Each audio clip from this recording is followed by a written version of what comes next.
Hello, good morning, good afternoon, good evening, depending on where and when you're watching this show from. My name is Denise Belil, and I'm a serenity expert and positive intelligence specialist.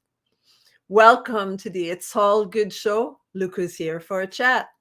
So today I have an amazing guest. Her name is Stephanie Bonte Lebair, and she's, um, oh my goodness, blank.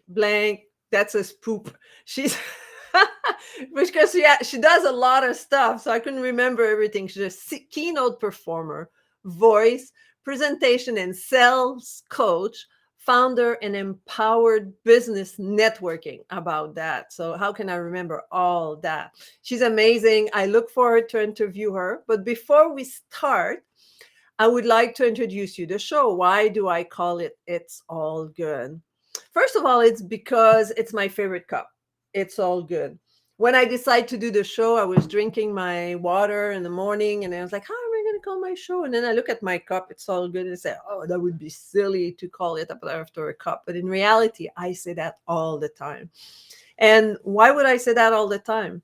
Because life is all good. You might defer in saying no, it's not. And the way I see that is that whatever happened 5 minutes, 5 seconds, or even 5 years ago, I know that I can't change it. You might not know that just yet, and you might try to change the past, but you can't. All you can do is say it's all good and live in the moment, appreciate what's around you right now, and maybe there's things you can do to, if you hurt someone, you can apologize, you can, there's things you can do to make the present even more pleasant, but it's all good. And you can't predict the future either. The future is something you can plan, you can work towards, but whether you like it or not, sorry my French, but shit happen and things might differ out of your plan. So you cannot really know exactly for sure what's going to happen when you plan to do certain things. So all you can do is say it's all good, do the best you can today, and work towards that. Every day is today, and you happy and you say it's all good. So that's it. So today our topic is be the voice of your passion in business. Yes, what's your passion, and be that voice.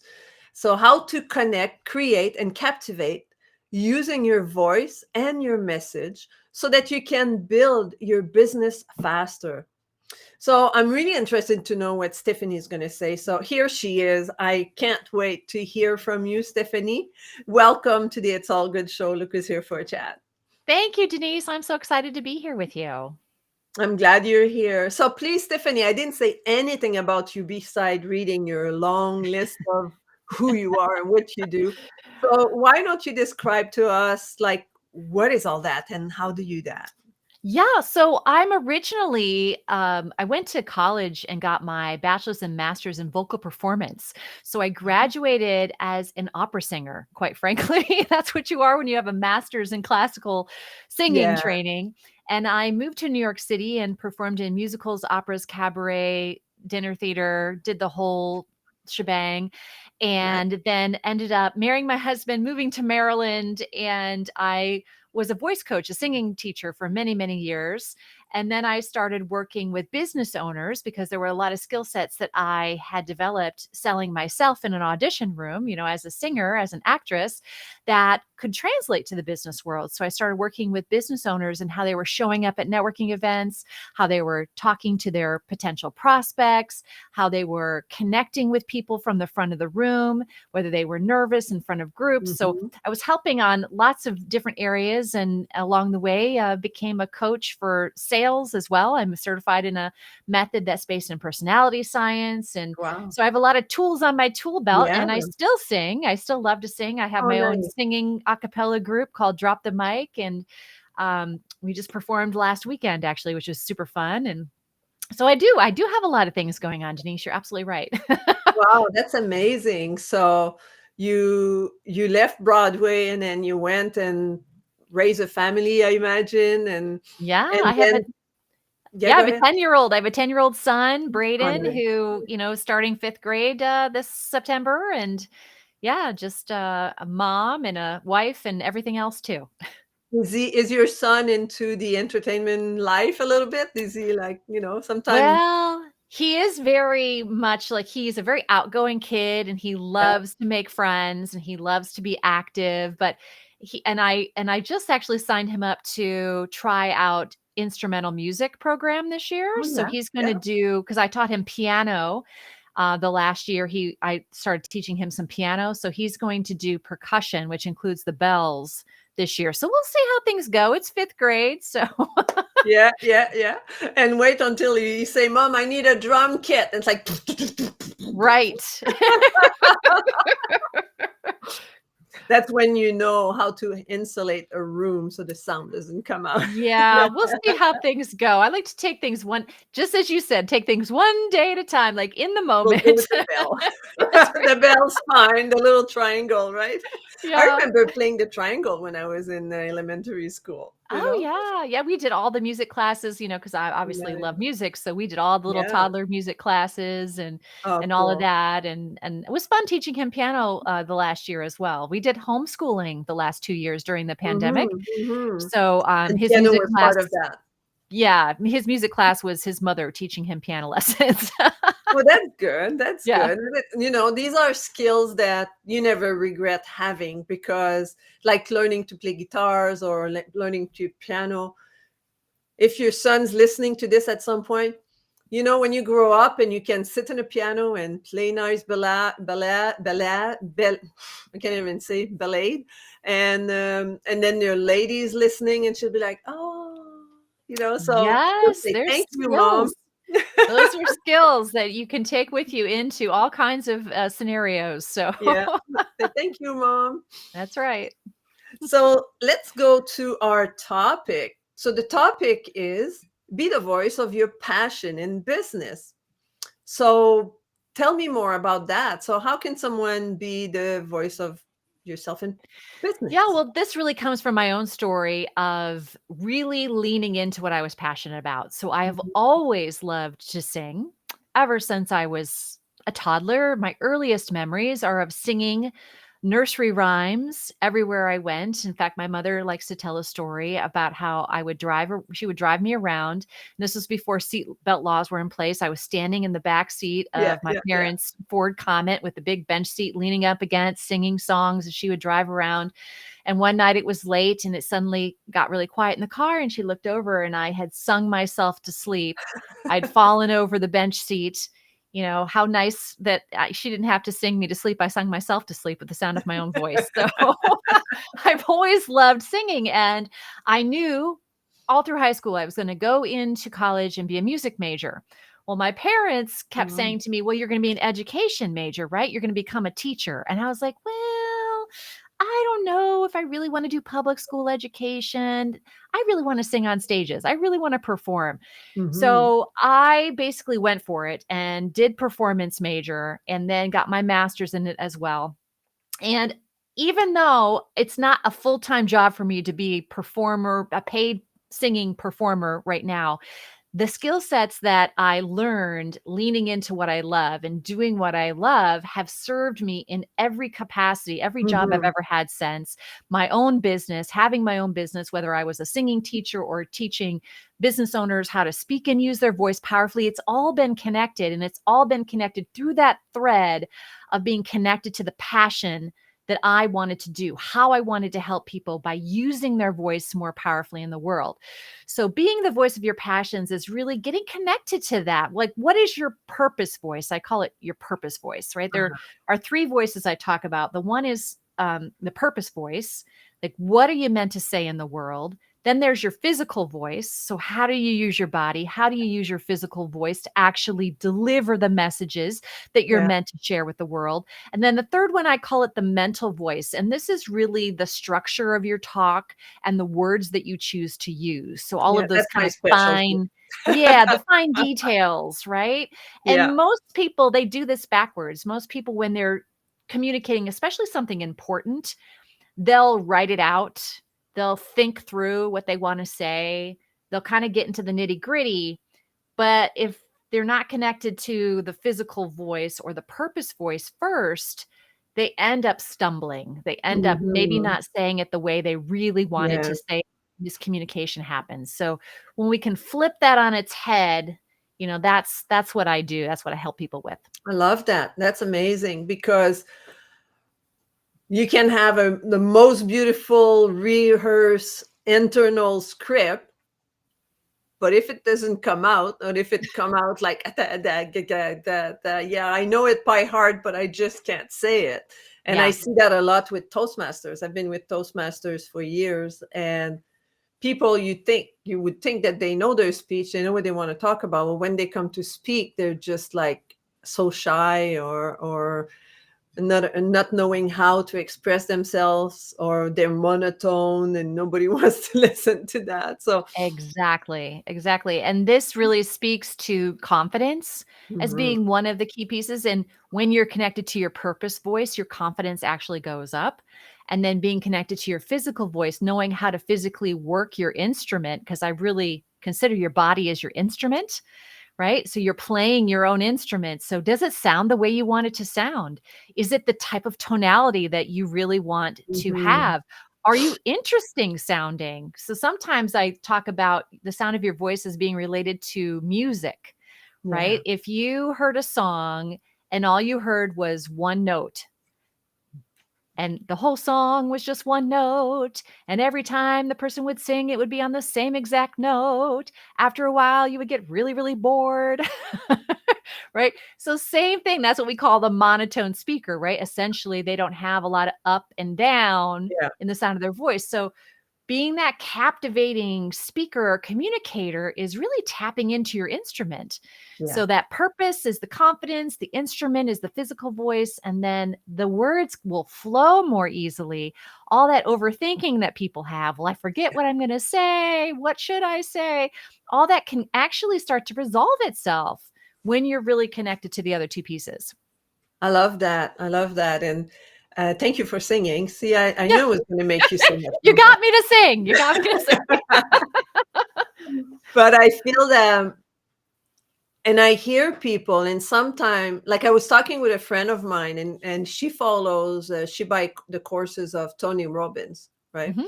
And Tony Robbins, apparently, he has to be careful with his voice because he has such a deep tone of voice that he's actually losing his voice. So Oh. I don't know if you knew that, but that's what because she's with him a lot, like because of the depth of his voice, and the overuse, apparently, if he's not careful with his voice, he could easily be without voice.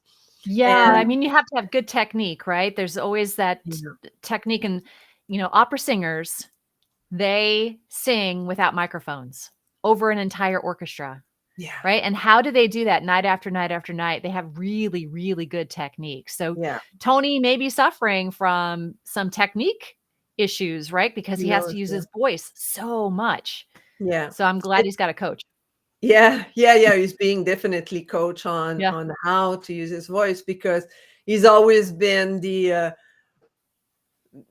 almost screaming, right? Like you Mhm. can imagine Tony Robbins on stage, like, come on, you get, it's just so Exactly. hard. So, but because also, like, anyway, so that's how he is. So he has to have like a voice coach in order to help him alleviate the fact that he's losing his voice. And it's the same thing if people have he's very low, if somebody have a very high pitched voice.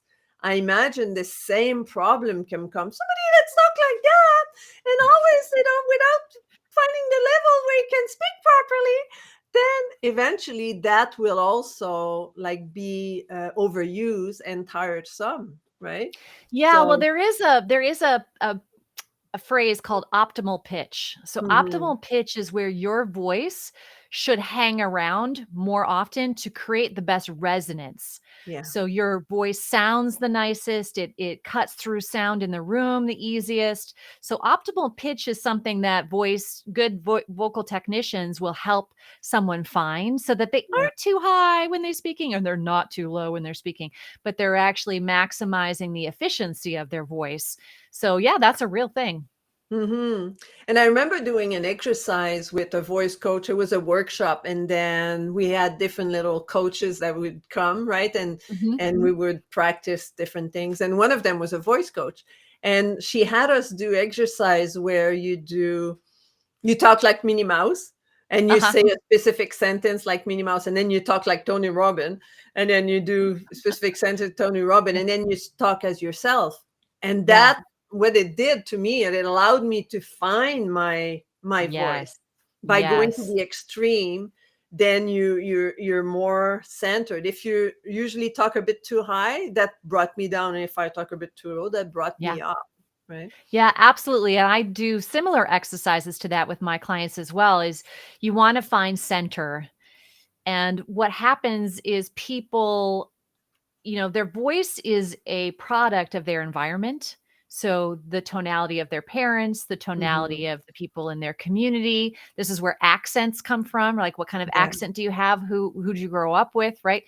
And so sometimes they don't understand the range of their voice. They don't understand how much range they really have. Yeah. And so singing is actually a fantastic way to explore the range of your voice. So I've taken a lot of speakers and had them sing so they can really see the differences. And then another technique I will use is have them read a children's book. Because when you read to children, usually we're more dramatic. We play the voices of the Voices. characters in the children's books and things. So sometimes, get out a children's book and read it as if you were reading to a small child, and you'll Yeah. start to hear the different variety in your voice. Yeah, because if you say an elephant, you're not going to talk like that. And if you say a mouse, you're not going to talk like the elephant, right? Or you could if you want to be You could, funny. It yes, just of course, depends. of course. But then you adjust yourself, which is pretty good. Yeah. So how do you work with people to actually move into using their voice properly in order to have better success in their business?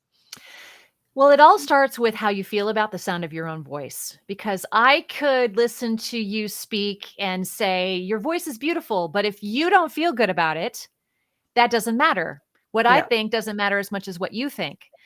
And I think part of the challenge that people have when they're working on their voice is they're very attached to it. It almost feels like it's a part of who they are. Like, Mhm. it's hard to distinguish it from their own identity because they've been hearing themselves for their whole lives, right? And even the first time you hear yourself on a recording, I don't know if you remember, probably when The you were a first time, yeah. child, right? You hear yourself on a recording and you're like, I sound like that. And it's almost like a crisis happens. You're like, that's not what I sound like. So getting familiar I with the sound of remember. your voice and then comfortable and then identifying, well, what is it you want to accomplish as a result of how people hear you, how you feel about it, how you want to sound when you're on a stage or you're speaking in front of a group. So that's really step number 1, is just to get clarity Mhm. around what you want to create. And then we create a plan of action around that, because there's always a confidence piece underneath everything. Then there's the technical pieces, the actual exercises that will help you explore the possibilities of the different ways you can sound. And then Mhm. there's practicing it in real life, right? You can have a lesson and you can practice things on your own. But then when you get out into the world, what happens? Do you tense up? Do you get nervous? Does it all go out the window? So, how are you applying it in a real world perspective, whether that's in a board meeting in your company, or it's attending a networking event as a small business owner, or maybe it's even singing a song in front of actual people? you know, Yeah. I have lots of clients, I've had lots of clients in the past that take singing lessons from me specifically to create confidence for themselves. Mhm. You know, they don't Yeah. want to make money as a singer. They just want confidence and they enjoy using their voice. And Yeah. there's real value in having, that love of just expressing yourself and being able to sing a song or being able to really speak with power. Yeah. And I feel that if people learn to sing, get singing lesson, they also learn to control the flow of their breathing and the Yes. how they come out, and they learn to pause, and they learn to, breathe properly and not having to take a breath mid-sentence because they forgot to breathe all the way through, right? So true. Your ability to control your breath is key for singing, and it also helps you support when you're speaking.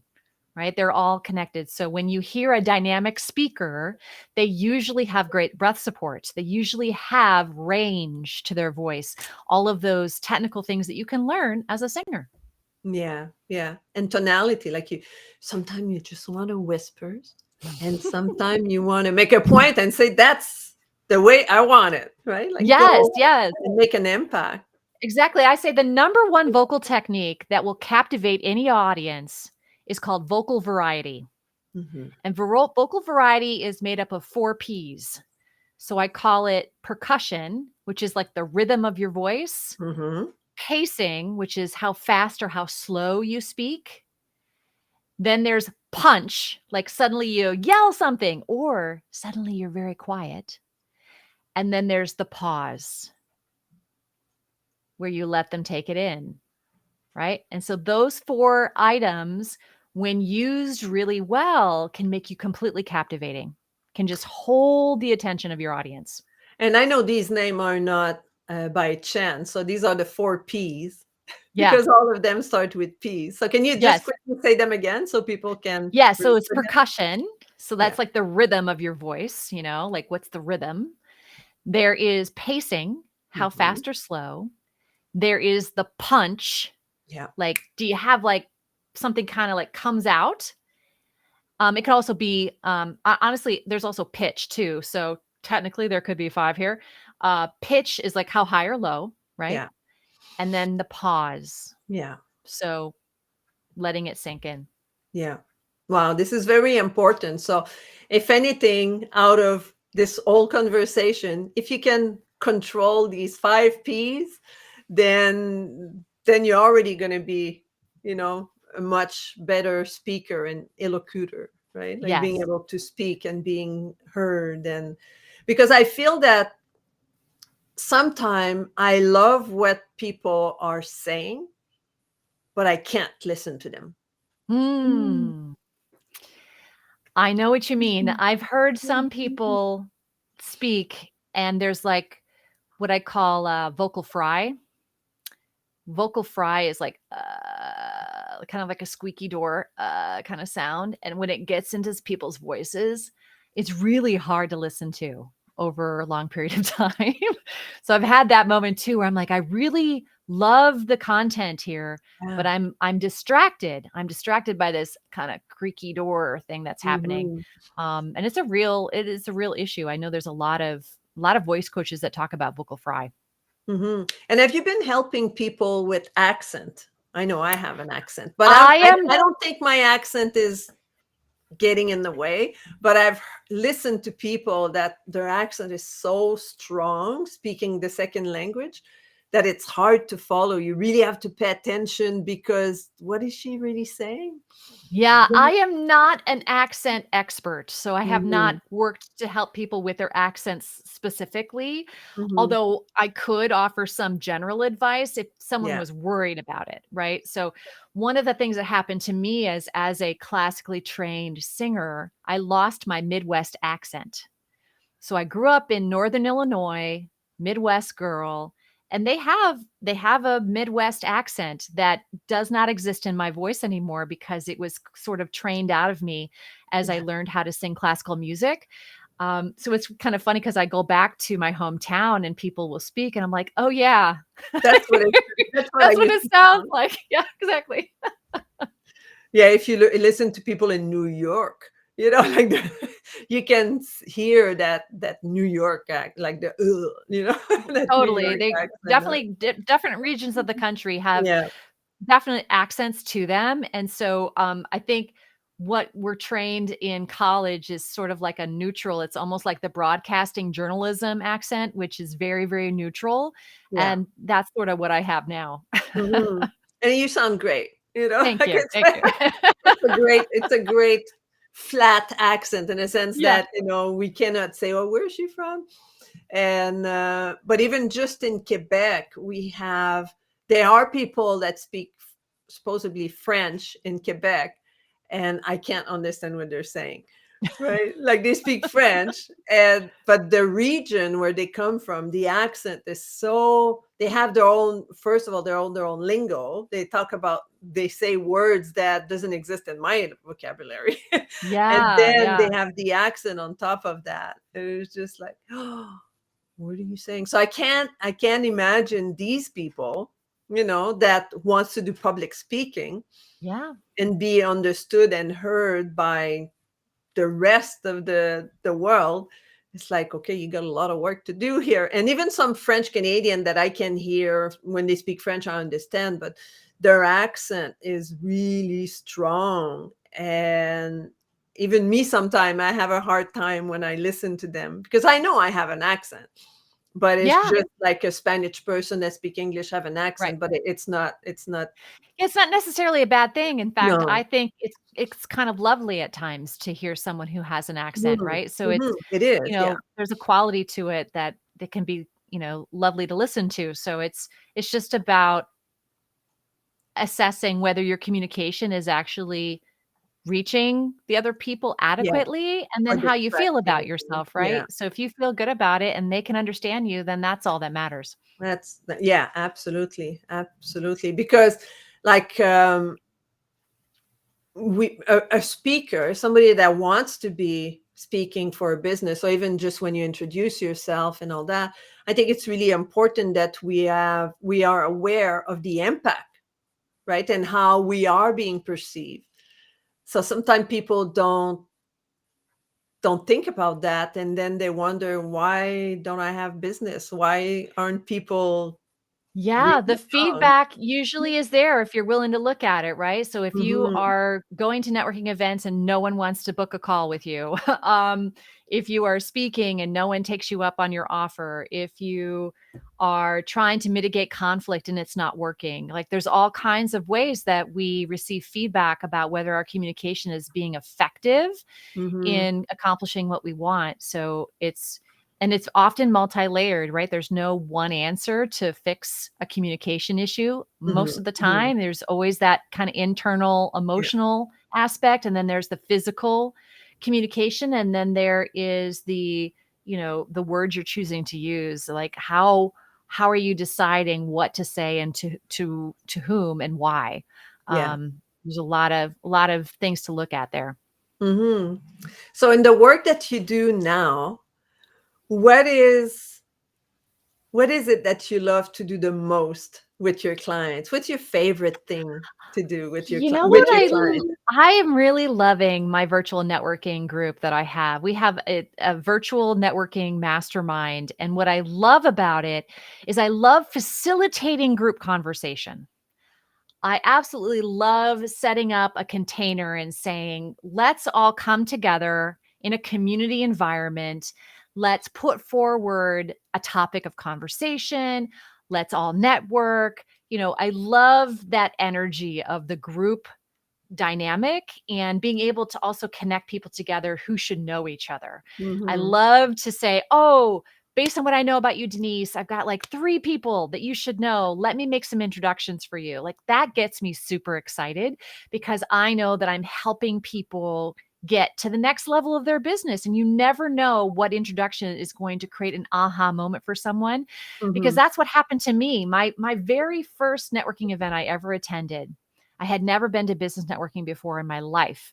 I'd always built my own business. I would sing on stages. I would get all my clients because parents would see me singing in a show on stage, and they would come to me after the show was over and they'd say, "Do you teach singing lessons? Can you teach my daughter or my son voice lessons?" And that's how I got all my business. mhm, So my mhm, marketing was I was performing live in the community. Well, when then I was taken to a business networking event, I realized that all of these people got their clients from networking, from having one on one conversations with people, which was different than I had ever experienced. And I loved the ideas I was coming up with to like, oh my gosh, have you tried this? Have you tried introducing yourself like this? What if what if you spoke to the group next week about, this topic that you really love? How could we then monetize that for you? Or how could we help expand that so that more people get to know who you are? And I just dove kind of head first into networking because of a friend who just mhm. took me there one day. Yeah. And then at that very first meeting I ever went to, someone said to me, I've got this business coach who's helping me build my business. And I was like, what's a business coach? I Ooh, never I had like one. all of that. Like, Yeah, what's a so she said, well, here's a link. You can look her up on the internet and you can learn about her. So I go look her up, and next thing you know, I'm on a call with her, and I'm like, tell me how you help people. Like, maybe you should coach me. So I that's just I awesome. dove right in. And so I just know the power of an introduction, right? Like one introduction can change your life. Yeah. And that's what I love to see and facilitate.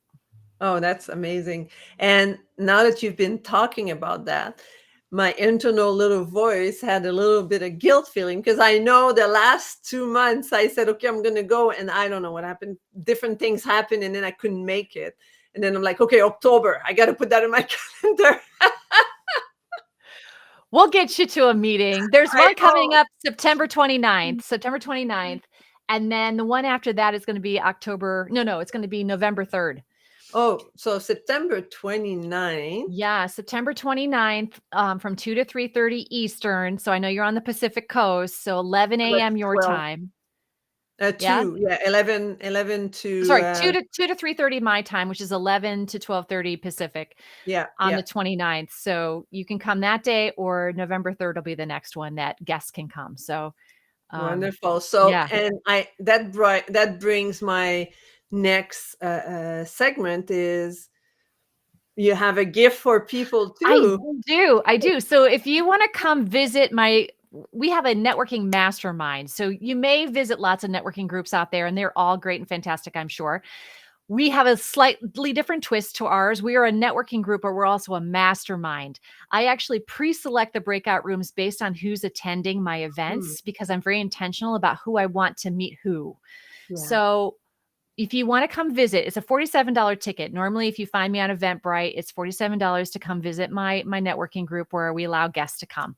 So I'm gifting everyone who hears this today and would like to take advantage of it a free ticket to come visit my mastermind. All you have to do is go to ebnticket.com. So E is in Edward, B is in boy, N is in Nancy, ebnticket.com, and you can opt in for a free ticket, and then it'll kind of guide you through the upcoming events and which one you would like to come visit. And then we'll network with about 50 to 60 other people, usually at my events, and they're from nice. all over the United States and Canada, and sometimes beyond. Yeah, And we have a really great experience. that's fabulous. So all that information will be in the show notes and it will be in the comment and link in Facebook and Twitter. So you know that, if you missed that spelling, it's going to be in the comments. So go check that out after this show is over. And also, how can people contact you if they would like to be working with you or just Yeah, invite you you can maybe to be a guest or who knows? yeah, you can come to my website. It's empoweryourvoice.com. Hmm. So if you go to empoweryourvoice.com, there's a contact me area. You can see all the things I'm up to, including my networking group, but various projects on my plate, all at empoweryourvoice.com. Oh, that's fabulous.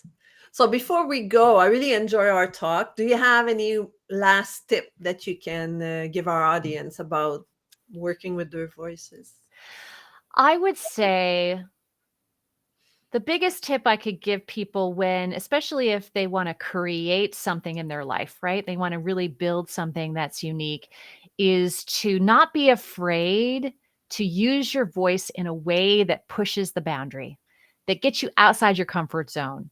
So maybe doing an interview like this with you, right? Like maybe they haven't been interviewed on a podcast before or a live stream, or going and doing a live video for themselves on their own Mhm. channel, or asking if somebody needs a speaker at their local, networking group. Use your voice in a way that gives you a little bit of fear, a little bit of trepidation, because that is where you learn and grow and become more powerful as a communicator. Mhm. Because in order to grow, you need to step out of your shell. You need to step out of your comfort zone. Exactly. Wonderful. That's a great tip. And don't be afraid. Speak up because whatever you say is important and there's lots of people out there that wants to listen to you. So don't miss out on that occasion. Absolutely. So fabulous. Thank you so much, Stephanie, for being here. just stay in the background. I'll be right back with you. So thank you so much for listening to this amazing episode. I hope you got great value out of it. Please like, comment, or we're going to go back into the comment and answer your question. If there's any question, don't be shy to reach out to Stephanie and go to one of her networking group and mastermind, and you'll meet amazing people. I know I'm going to go now. I've committed, and I have to be, make sure that, because there's often a couple of meetings there that build up for me at the same time. And so I have to double check that there's no conflict, and then I will be there. So I hope to see you there too. So until next time, I'll be back next Monday. Who have I? I have, the amazing, is it there? Hold on. Did I that? Yes, Mr. Howard Brown. So come and check it out next episode. That will be Mr. Howard Brown. And he's going to be my guest next time. And I hope to see you there. So until next time, be kind to one another and have a fabulous week. Goodbye.